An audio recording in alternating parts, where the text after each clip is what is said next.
તમે આમ કરો તો પણ આપણને હજુ બીજા 2 થી 3 વ્યક્તિ આવી શકે તેટલી જગ્યા છે. એટલું મોટી સાઈઝનું થડ છે અને ઊંચાઈ જુઓ તો આ રીતના છે.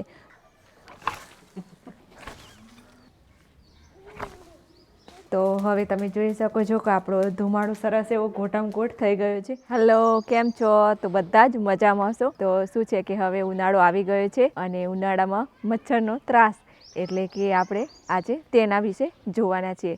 એટલે કે આપણને માર્કેટની અંદર તૈયાર મચ્છર ભગાડવા માટેની અગરબત્તી છે, કેમિકલવાળી ઘણી બધી વસ્તુ મળતી હોય છે. પરંતુ આપણને કુદરતે ઘણું બધું આપ્યું છે. તો તેમાંથી આપણે આજે કંઈક વિશિષ્ટ એવું એટલે કે મચ્છર ભગાડવાનો પ્રયોગ જોવાના છીએ. તો વિડીયોને પૂરું જોજો. તો ચાલો હવે શરૂ કરીએ. તો પહેલાં હું તમને લીમડો બતાવી દઉં, કેમ કે મારા ઘરની બાજુમાં જ એક મોટી સાઈઝનો લીમડો છે.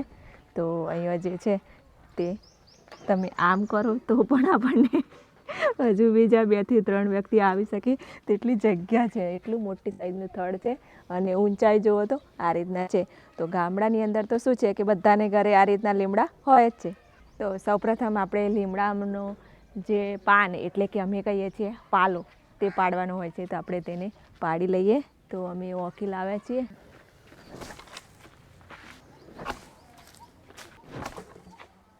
તો આમાં આપણે પાલો પહેલાં પાડી લઈશું.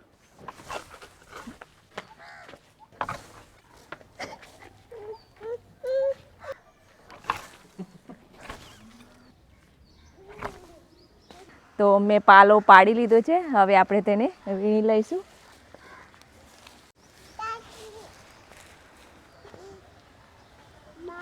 તો હવે આપણે પાલો લઈને ઘરે આવી ગયા છીએ. તો હવે આપણે આમાંથી ધુમાડો કરવાના છીએ.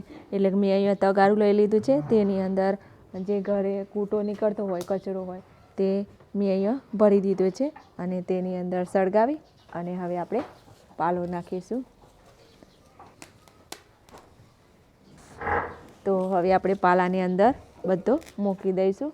તો અમે આજે એક જુગાડ કર્યો છે કે જ્યારે તગારું આગળ છે અને પંખો એની આગળ છે, તો ધુમાડો પણ આપણો વેસ્ટ ના જાય. એટલે કે ધુમાડો આગળ ના જતો રહે અને ધુમાડો એક જ જગ્યા પર આવે. તો આપણે પંખો પણ મૂક્યો છે. તો બધો જ ધુમાડો છે તે આ બાજુ જતો હોય છે.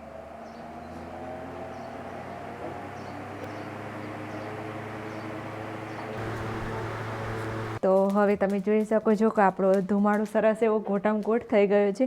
તો આપણે જ્યારે મચ્છર હોય ત્યારે આખા જ ઘરની અંદર દરવાજા ખુલ્લા કરી અને આખા જ ઘરની અંદર આ રીતના ધુમાડો કરી દઈએ. એટલે કે જે મચ્છર હોય તે આ ધુમાડાની અંદરથી બહાર નીકળી જતા હોય છે. એટલે આપણા ઘરમાં કોઈ મચ્છર ના રહે. તો આમ આજે મેં તમને મચ્છર ભગાવવા માટેનો જુગાડ એટલે ઘરે જ આ રીતના અમે કરતા હોઈએ છીએ. પરંતુ માર્કેટમાં ઘણું બધું મળતું હોય છે. અગરબત્તી છે તે પણ કેમિકલવાળા હોય છે.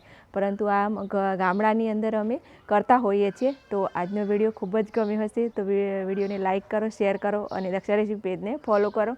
અને હવે ફરીથી એક નવા જ વિડીયો સાથે મળીશું. ત્યાં સુધી બાય બાય.